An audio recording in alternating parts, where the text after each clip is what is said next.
Le DAF Fresh Morning, c'est 104.5 tonnes de bonne humeur. Tous les matins sur Urban FM.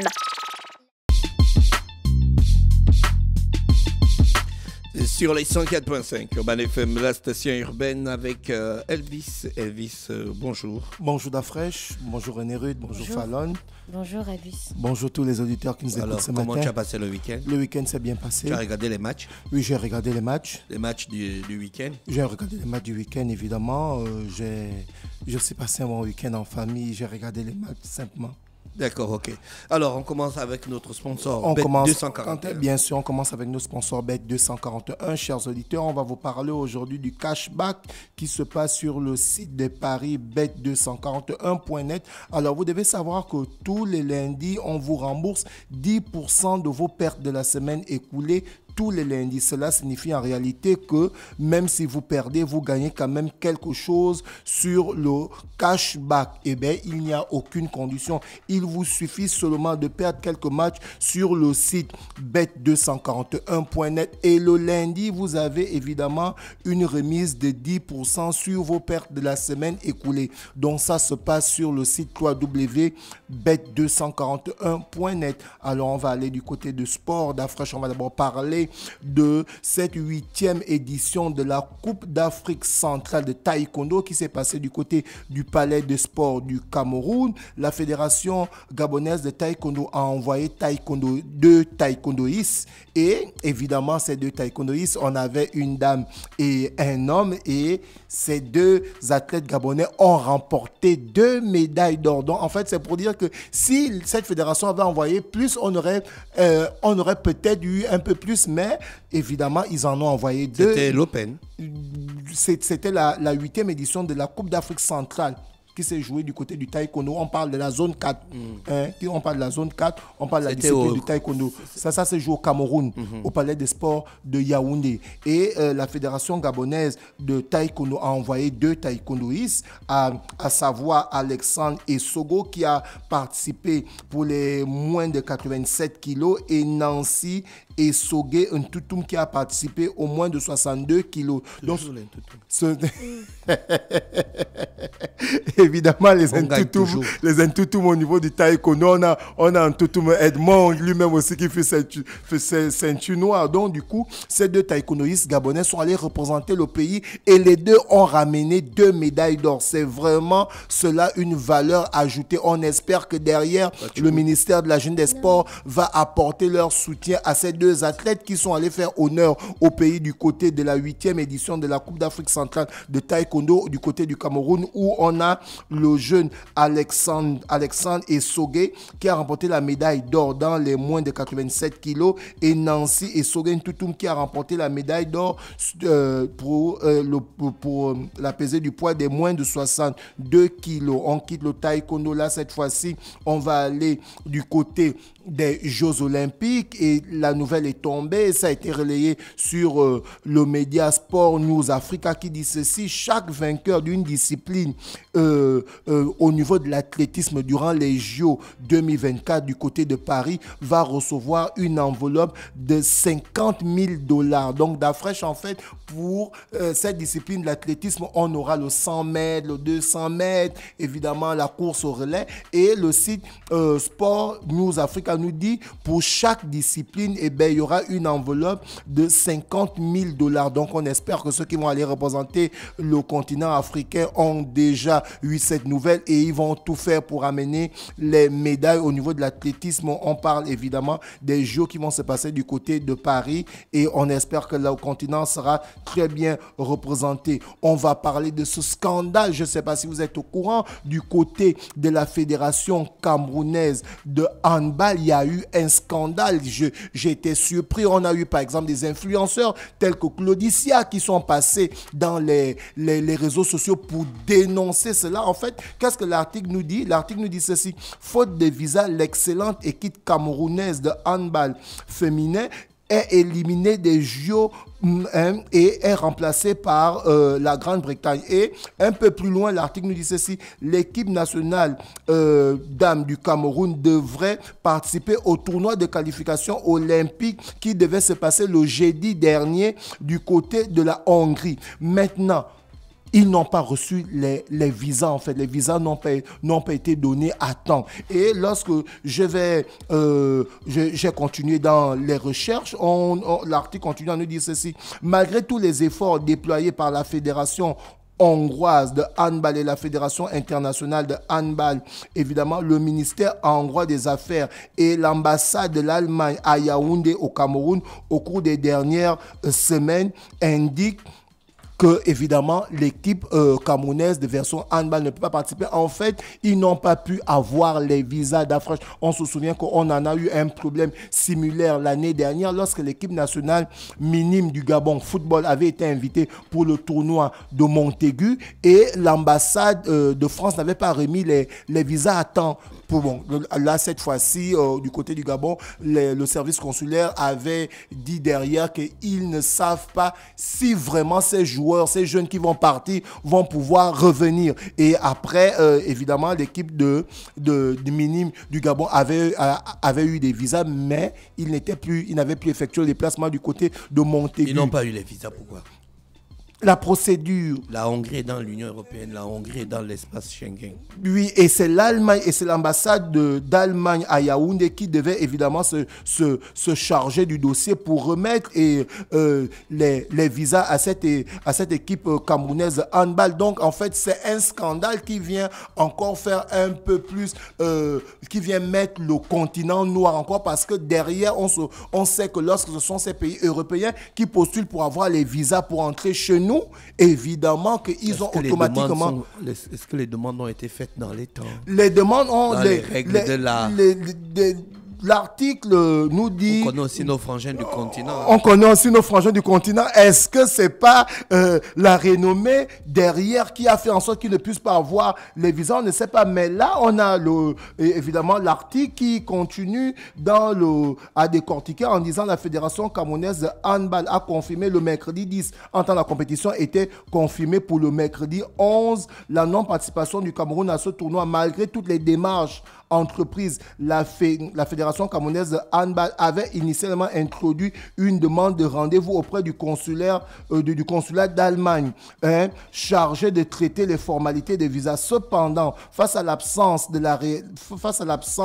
de réaction de cette chancellerie, nous avons sollicité l'intervention de la Fédération internationale de handball. Donc là, c'est ce que la Fédération camerounaise de handball dit. Et ensuite, ils disent le président de la Confédération africaine de handball, grâce à cette démarche, un rendez-vous nous avait été accordé pour le lundi. C'était déjà trop juste la fraîche parce qu'il devait être évidemment le 11, le jeudi. Donc tu comprends que là déjà, c'est un peu trop, le temps un peu trop short comme on dit en anglais, c'est un peu trop court. Et il continue à dire, nous y avons répondu, malheureusement la délégation a été inconduite du consulaire sans même examiner le dossier sous prétexte que nous ne disposons pas de l'attestation d'assurance alors que le porteur était à l'intérieur. Ça revient un peu à ce qu'on disait là. Est-ce que tu comprends un peu? Est-ce que ça avait été déposé dans les règles de l'art? Est-ce qu'ils ont déposé? Parce que quand même, quand une équipe nationale doit se déplacer, il faut quand même déposer les dossiers pour les visas 2 semaines avant. Ça fait que vous n'avez pas de stress. Ça fait qu'une semaine avant, vous avez les visas. Ensuite, vous avez maintenant la possibilité de préparer votre voyage. Donc, voici encore un autre scandale qui vient encore faire couler beaucoup d'encre de salive, comme j'aime bien le dire, sur le continent noir africain. Et je rappelle que cette équipe de handball version dame du Cameroun elle est vice-championne d'Afrique. Donc elle aurait pu évidemment arracher la qualification du côté de la Hongrie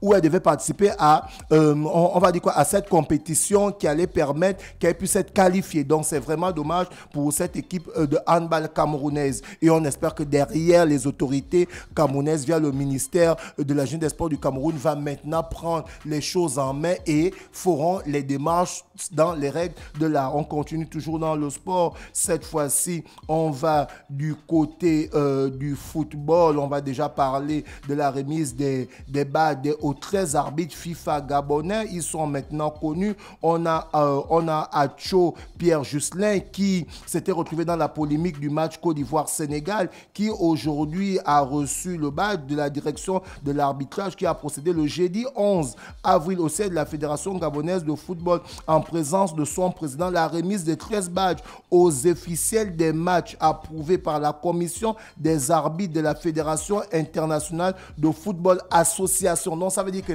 les gars sont maintenant confirmés par la FIFA, évidemment. On a Acho Gislain, on se souvient, qui a fait le scandale. On a Mébian Tanguy, on a Moukani Fleury, on a Medzu Abba, on a Ndanga Richie Carmen, on a Omanda Valérie. Chez les assistants, on a Soga Boris, on a Abaya Félix, on a Ondondon, on a Abeyendon, on a Itono Ondor, on a Nondan Priscilla et on a Floria Hurlaine. Donc voici un peu les 13 arbitres qui étaient confirmés par la FIFA. Donc la Fédération gabonaise de football, le ministère de la Jeunesse des Sports, les arbitres sont là. On attend maintenant le démarrage du championnat national de première division et de deuxième division chez les hommes et évidemment de première division chez les dames. Il n'y a pas de dates qui ont été données officielles. D'après, tu sais déjà qu'il y a eu des problèmes. Il y a eu le démarrage du 8 février, c'était reporté au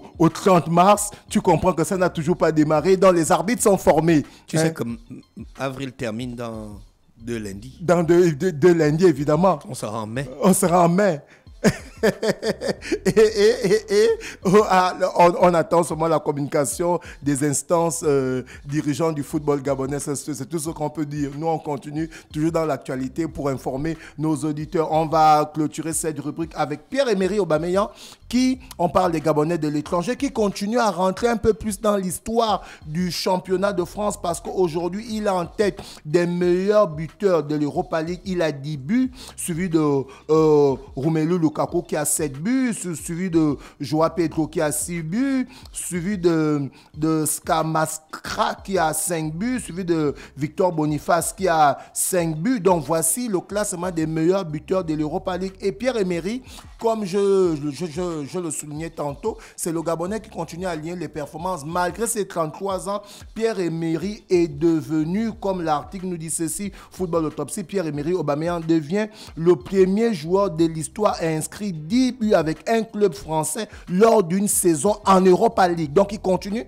à aligner les performances. Et l'article nous dit encore ceci, Pierre-Emery n'est qu'à une longueur de retard pour être le meilleur buteur africain en Coupe d'Europe. Donc ça veut dire quoi? Ça veut dire que tous les joueurs africains qui ont évolué du côté de l'Europe et qui ont joué les Coupes d'Europe, c'est-à-dire on mélange la Ligue des Champions, la Coupe des Coupes comme ça s'appelait avant, la Coupe de l'UEFA, l'Europa League Conférence, on mélange tous ces buts-là, et bien on a au classement Mohamed Salah qui totalise 57 buts, et ensuite en deuxième position on a Pierre-Emery Aubameyang qui totalise 56 buts, et en troisième position on a Didier Drogba étant déjà retraité, donc on a dans le podium Mohamed Salah qui a 57 et Pierre-Emery Aubameyang qui a 56 buts. Donc Pierre-Emery Aubameyang a la possibilité d'aller non seulement atteindre le record de Mohamed Salah 57 et pourquoi pas le bas. Donc celui-ci, il continue à aligner les performances et on espère que les performances de Pierre-Emery vont aller évidemment dans le sens où il faut apporter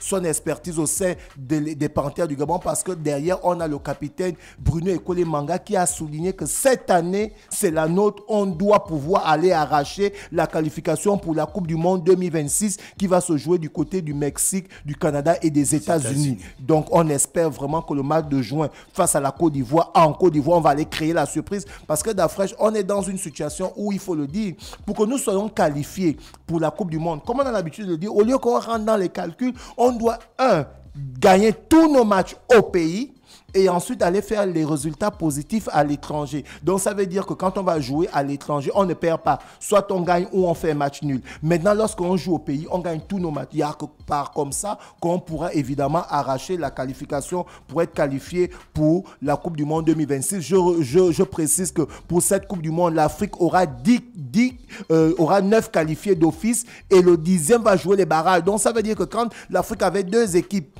on n'était pas à l'intérieur. Quand on avait 4, on n'était pas à l'intérieur. Quand on avait 6, on n'était pas à l'intérieur. Maintenant qu'il y a 9 qualifiés d'office et un qui va jouer les barrages, je pense que là, maintenant, on a toute notre chance, puisque on se souvient qu'en 2006, le Togo avait créé la surprise en se qualifiant pour la Coupe du Monde qui s'était jouée en 2006 du côté de l'Allemagne et l'Angola aussi. Donc, si le Togo a pu le faire et l'Angola, ça veut dire que nous aussi, nous pouvons le faire, parce que derrière, on a des grands footballeurs tels que Pierre-Emerick Aubameyang, Mario Lemina, Kangaré-Lor, Xavi Mabika. Donc, et c'est ce qu'a souligné évidemment Bruno Ekolemanga en disant que cette année, c'est la nôtre. On doit pouvoir amener la qualification au peuple gabonais pour la Coupe du Monde 2026. On va revenir chez le sponsor, chers auditeurs. Comme je le disais tantôt, on vous parle du cashback sur le site www.bet241.net. Vous devez savoir qu'on vous rembourse 10% de vos pertes de la semaine écoulée tous les lundis. Cela signifie qu'en réalité, même si vous perdez, vous gagnez quand même quelque chose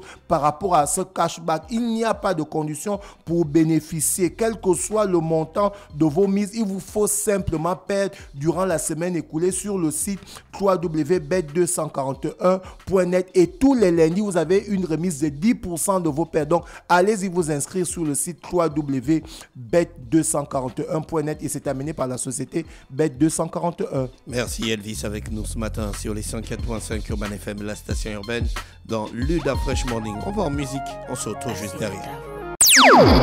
Le Da Fresh Morning, c'est 104.5 tonnes de bonne humeur. Tous les matins sur Urban FM.